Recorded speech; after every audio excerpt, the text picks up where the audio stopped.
안녕하십니까. 늦은 빛 성경을 강구하는 하늘숲 새벽 묵상 시간입니다. 오늘 말씀의 제목은 갈릴리에서의 재회입니다.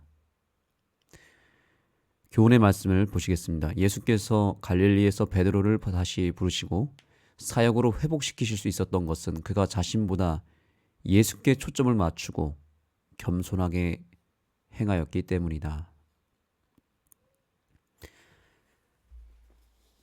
제자들이 예수님께서 십자가에 죽으실 때 다 도망가고 그들의 믿음은 무너졌으며 무엇보다 베드로 같은 경우는 거기서 더해서 예수님을 3번씩이나 부인하였습니다. 그 베드로의 상실감이 훨씬 컸던 이유는 예수님께서 돌아가시기 전에 제자들과 함께 대화를 나눌 때 분명히 베드로는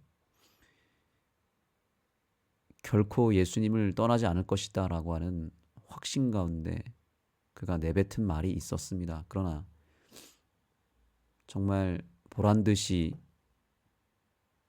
베드로는 예수님을 배신하였고 3번씩이나 부인하였습니다. 이것은 단순히 예수님을 그 자리에서 모른다고 이야기한 것으로 끝난 것이 아니라 어쩌면 영적으로는 자기가 믿는 신을 완전히 버린 것이고 부인한 것이고 그 신에 대한 저주를 퍼부은 것이나 다름없었습니다. 이것은 엄청난 배도였으며 우상 숭배보다도 훨씬 더 큰 죄였을 것입니다. 그동안 믿어왔던 자신의 신을 스스로가 버리고 또 거절하고 배척한 것입니다. 영적인 배도인 것입니다. 그래서 다시 회복되는 것은 상당히 어려운 일이었죠. 예수님이 부활하셨음에도 불구하고 제자들은 그들이 행한 일들이 너무나 부끄럽고 또 매우 치명적인 죄였기 때문에 예수님을 다시 만나는 것이 두려웠으며 예수님의 부활이 그들에게는 여전히 복음이 되지 못하고 그저 오히려 그들이 범한 죄로 인하여 죄책감에 의한 또 예수님에 대한 미안함과 또 두려움이 더 컸던 것 같습니다. 그래서 제자들은 예수님을 피하고 또 예수님의 부활을 반갑게 맞이하지 못했던 참으로 아이러니한 일들이 벌어졌던 것입니다. 그런 상황에서 제자들은 갈릴리 호숫가에서 고기를 잡고 있었고 예수님께서 나타나신 것입니다. 자, 그런데 여기서 우리는 중요한 한 가지 교훈을 얻을 수 있습니다. 예수님께서 베드로를 다시 부르시고 사역으로 회복시킬 수 있었던 것은 이 베드로가 자기 자신에게 초점을 두기보다는 누구에게 초점을 뒀다고 이야기하고 있죠? 예수님께 초점을 맞췄다라는 것입니다. 자기 자신보다는 예수님께 초점을 맞추고 겸손하게 행하였기 때문이었다라는 것입니다. 다시 말하면 자기 자신을 철저하게 부인한 것입니다. 예전에는 예수님을 부인하다가 낭패를 보았다면 회복의 순간에는 결국에는 예수님을 영접하기 위해서는 자기 자신을 철저하게 부정하고 또한 자기 자신을 부인해야 했습니다. 그리고 오히려 더욱 예수님께 초점을 맞추었더니 그가 겸손하게 된 것입니다. 결국 우리가 죄를 이기는 방법은 그 죄에 우리가 집중하기보다는, 그 죄에 초점을 두기보다는 예수님께 초점을 둘 때에야 비로소 죄를 이길 수 있습니다. 그러나 우리는 문제를 살펴보고 그 문제에 함몰되어서 그 문제 때문에 결국에는 무너지게 됩니다. 바라보는 만큼 변화되게 되어 있습니다. 무엇을 바라보느냐에 따라서 그 바라봄의 대상에 의해서 우리는 영향을 받게 되어 있습니다. 나라고 하는 연약한 자신을 자꾸 돌아보게 되면 절망하게 되고 무너지게 되어 있습니다. 내 안에 있는 죄를 자꾸 돌아보고 그 죄를 묵상하고 그 죄를 생각하면 오히려 그 죄 때문에 우리가 더 피폐해지게 되고 그 죄로 인해서 더 우울해지게 되고 아니면 오히려 죄 때문에 악해지게 되어 있습니다. 이 죄라고 하는 것은 그만큼 무서운 것입니다. 점점 증폭이 되고 이것이 점점 극심해지기 시작합니다. 그 영향력이 점점 커지기 시작합니다. 내버려 두면 내버려 둘수록 이것은 치명적인 아픔과 치명적인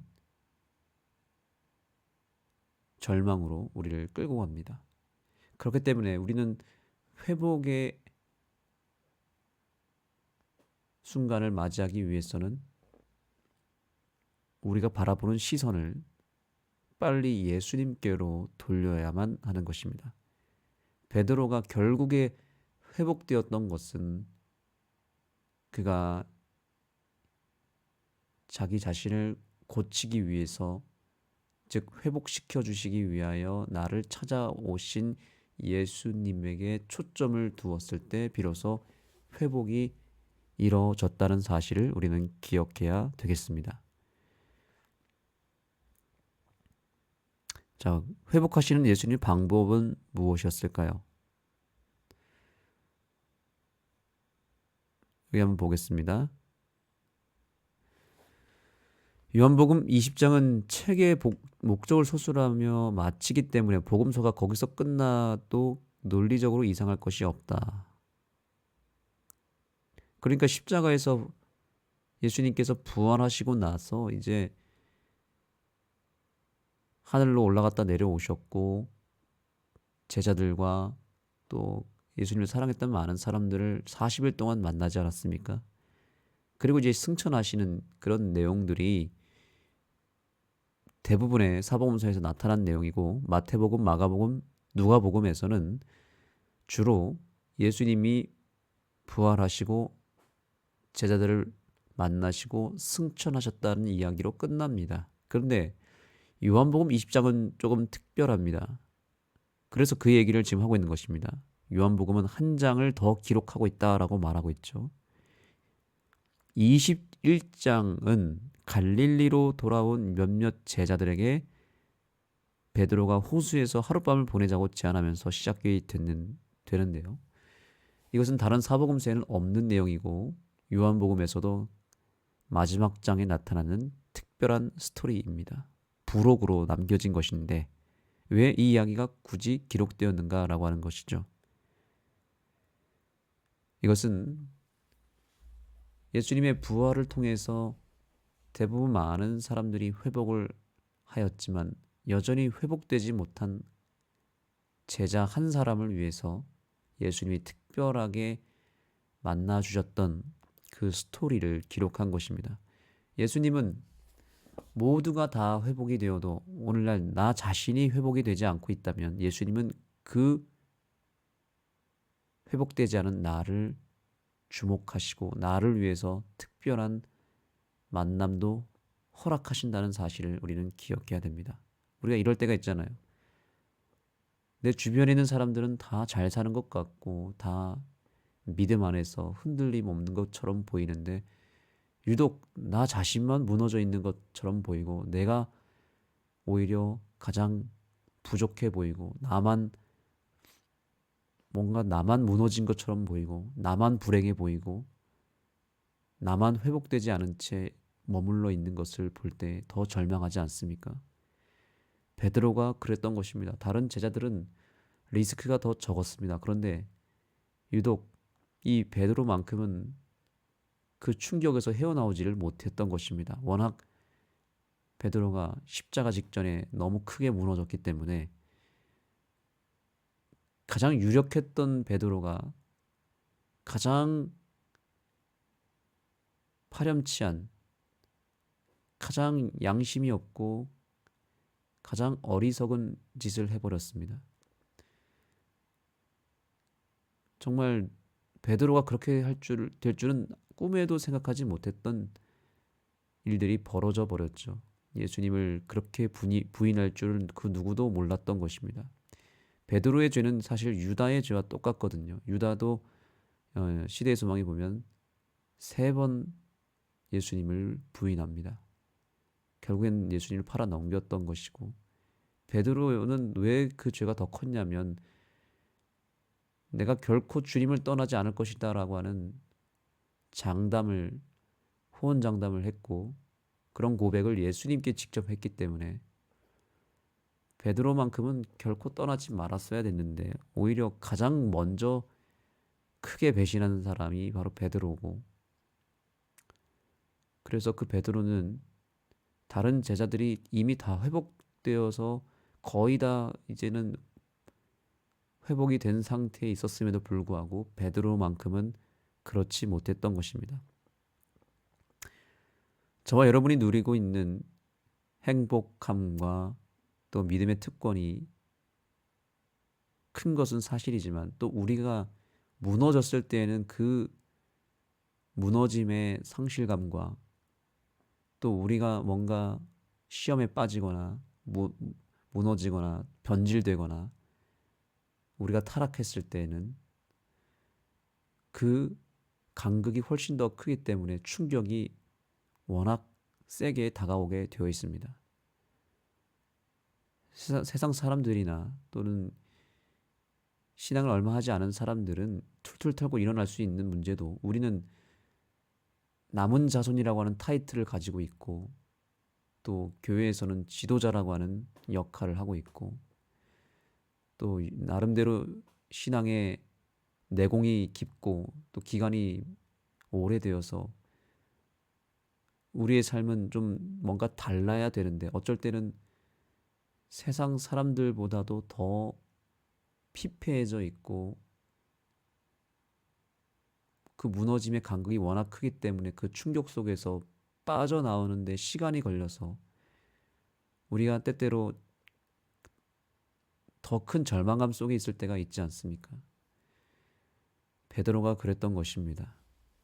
그런데 예수님은 그 베드로를 포기하지 않고 그 베드로의 아픔을 헤아렸던 것입니다.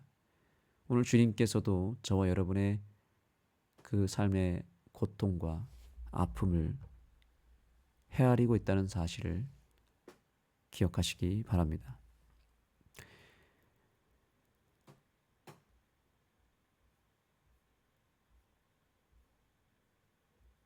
그래서 이 갈릴리에서 고기를 잡은 제자들의 모습은 처음 예수님께서 제자들을 불렀을 때의 모습과 똑같습니다. 여기 이 내용이 있습니다. 마치 예수님과 사역을 시작하던 그때 같았다. 제자들을 불렀을 때도 해변에서 고기를 잡고 있었고 그물을 깃고 있었던 제자들의 일상 속에서 예수님은 그들을 불렀습니다. 다시 그들을 회복할 때도 바로 똑같은 그 자리에서, 그 상황 속에서 예수님이 회복을 이루셨습니다. 고기를 잡고 있는 그 상황에서 예수님이 다시 부르신 것입니다. 베드로는 그 당시 처음 예수님을 만났을 때 그 장면을 떠올렸을 것이고 다시 초심으로 돌아갈 수 있는 기회를 얻은 것입니다.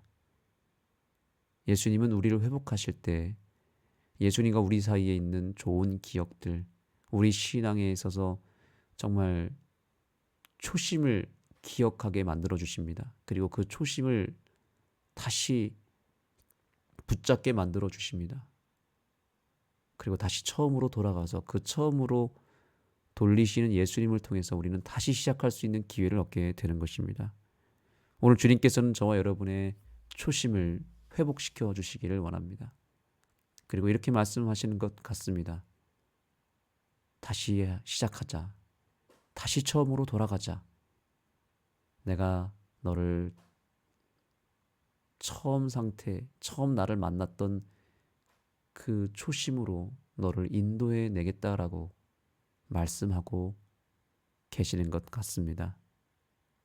오늘 우리는 이 연말에 그동안의 여러 아픔과 또 삶의 리스크와 또 믿음의 무너짐과 또 삶의 절망감을 그대로 끌어안은 채 이 새벽 기도를 참여했을지는 모르겠습니다. 그러나 주님은 오늘 우리에게 말씀하십니다. 처음으로 돌아가자고요. 야, 우리 처음에 만났을 때 기억나지 않니? 그때 참 행복하지 않았니? 예수님은 우리의 기억을 과거의 어떤 죄에 내가 실수했던 그 순간으로 우리를 데려가지 않습니다. 너 왜 그랬어? 너 왜 그때 그랬니? 라고 물어보지 않습니다. 다만 우리를 조용히 처음 초심으로 데려가 주십니다. 예수님은 베드로에게 3번 질문하셨는데 모두 주님을 사랑하는지 물으셨다고 말합니다. 왜 3번 물으셨을까요?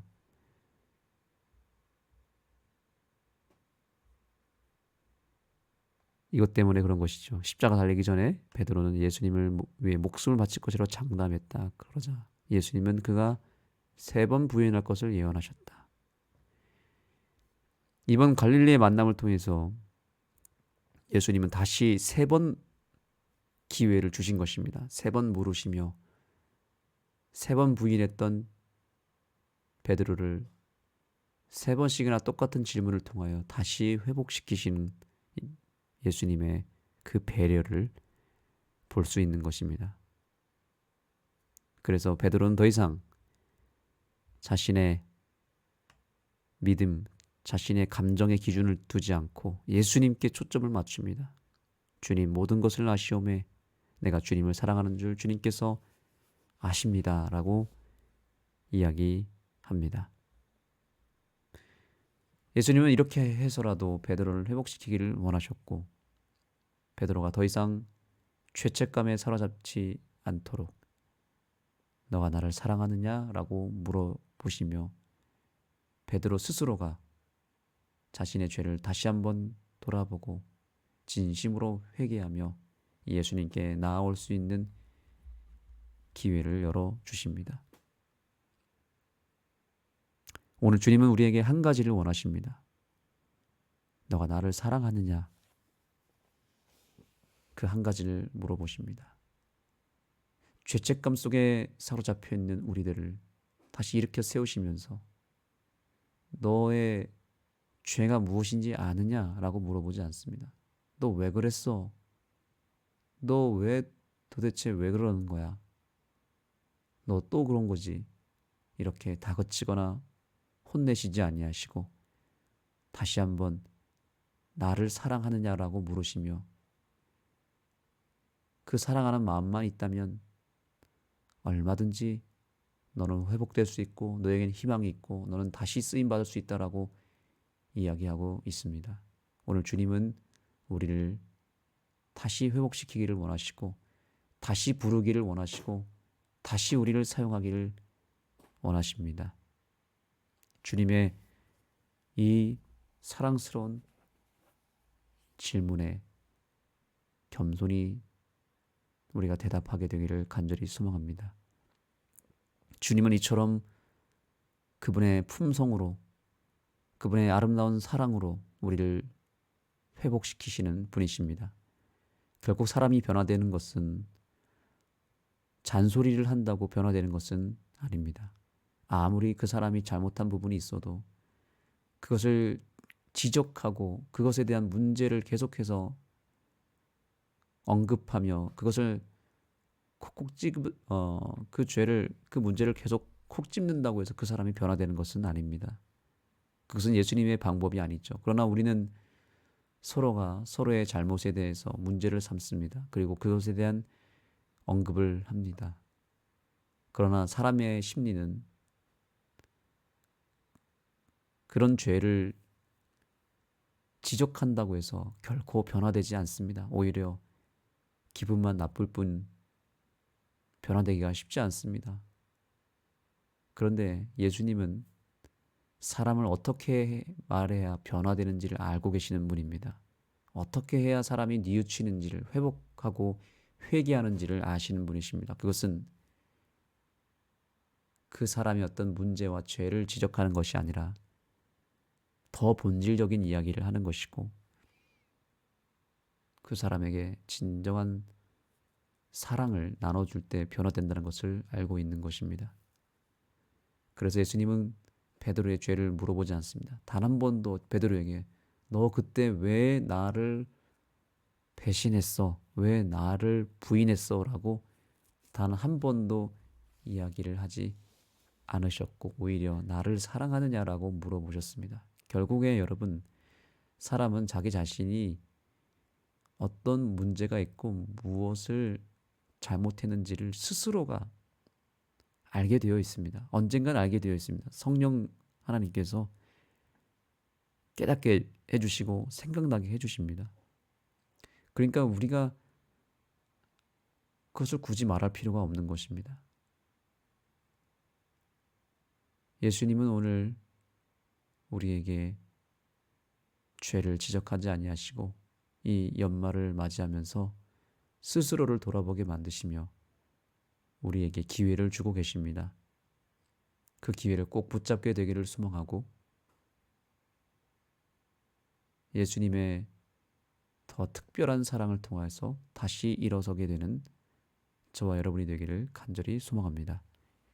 기도하시겠습니다. 하나님 감사합니다. 오늘 우리에게 베드로의 회복을 보여주심으로 우리가 이 연말에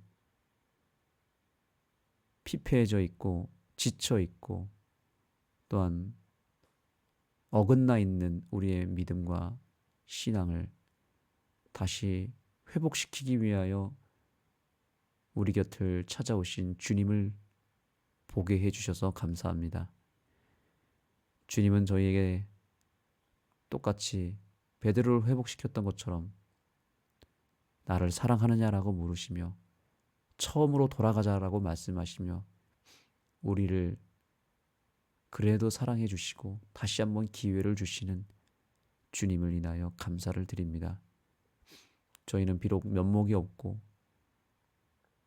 주님 바라볼 그런 자격이 되지가 않습니다. 그러나 그런 우리들을 다시 한번 이렇게 세워주셨사오니 이 기회를 믿음으로 붙잡게 하여 주시고 툴툴 털고 일어나서 우리의 모든 아직 해결하지 않은 죄를 주님 앞에 내어놓고 다시 주님을 사랑하는 일에 최선을 다하는 초심으로 돌아가는 우리 모두가 되게 하여 주옵소서. 예수님의 이름으로 간절히 기도드립니다. 아멘.